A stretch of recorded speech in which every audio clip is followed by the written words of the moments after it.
Danielle, I look forward to your continued discussions as I help you plan your family's financial future. But let's begin with a diagram illustrating your standard of living. As you'll notice on this diagram, there are about 5 different standards of living that people might achieve. Now, the top standard of living is luxury. Now, that's where money is no object. If I want to go to Europe, I go. If I want to buy a big screen color TV and surround sound, I buy it. I don't even worry about balancing my checkbook if I live in luxury. Sign me up. Now, the second level down is comfort. That's where I can afford some of the nice things in life. I just can't afford all of them. If I want to go for the big screen TV, I can do it, but I probably can't do that and go to Europe in the same year. Now, the third level down is getting by. I have a few nice things in life, but not a whole lot. If I want to buy the big screen TV, I may have to save for it or qualify for a 12-month same as cash promotion.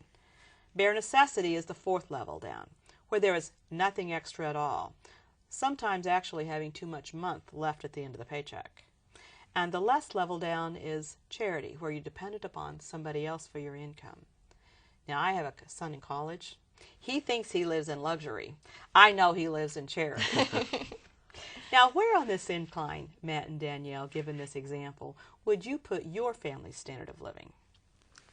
I would say somewhere in between comfort and getting by. I agree. Okay. And what do you think is holding up your family's standard of living? What allows your family to stay there? It's your ability to earn an income, to get up every day and go to work, right? Right. Unless you have assets, which kick off an income as well, or maybe it's a combination of both.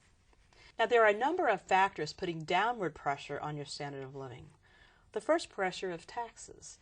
If I remember correctly, you had to work until May to pay your taxes, and then theoretically you were able to work for you. Now, I thought about this. You know, you could take off the first 5 months of the year and just work for me. Unfortunately, it doesn't work that way, does it? The second factor putting pressure on your standard of living is inflation. Inflation means that what costs $1 today will cost more than $1 in the future. Now, although inflation has been low, even at 3%, you're still looking at, over a 24-year period, the cost of something double. Wow. Now, I can remember when gas was 50 cents a gallon, and look how much that has grown. All right. The third factor is death, because that will take away your income, and that causes a problem for your standard of living. The fourth is disability. Sometimes that's called the living death. In this situation, not only does your income stop, but often there are additional expenses because of the disability. The fifth is retirement. Now, sometime I want my income to go away, but what happens is that we have to be sure that we have enough assets to be able to support that retirement. Okay? Now, what happens is a lot of time in planning for retirement, we plan how to save money, we work on it, and we think that as long as we have plenty of time, okay, we'll be able to do exactly what we plan to do. If over the next 20 years I want to save money to be able to accomplish all these objectives, I'll be able to keep my family in the same standard of living they've become accustomed to and be able to walk away and retire. But you know, if you keep working, you can accomplish that. You can pay for college, you can pay for your house, you can pay off your cars, you can be able to travel and be able to set aside enough money so you can retire and your income can be taken away. But what happens if you don't have time? What would happen to your family if your time is taken away? What would happen if you're not here in those next 20 years to keep working to see your retirement through? I don't think we ever thought of that. As a matter of fact, if your income is taken away today, would there be enough assets available to take care of your family? Because if your income isn't here, you have to have those assets.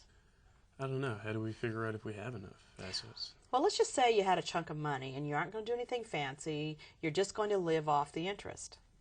Now, how much money would you need in a lump sum in order to keep your same standard of living? Well, it would depend on the interest rate you could earn, right? So let's say if you could earn a hypothetical 5% a year, which may be reasonable, then in order to provide an income of $50,000 a year and never use the principal, you would need $1 million of assets, or $2 million to spin off a $100,000 income.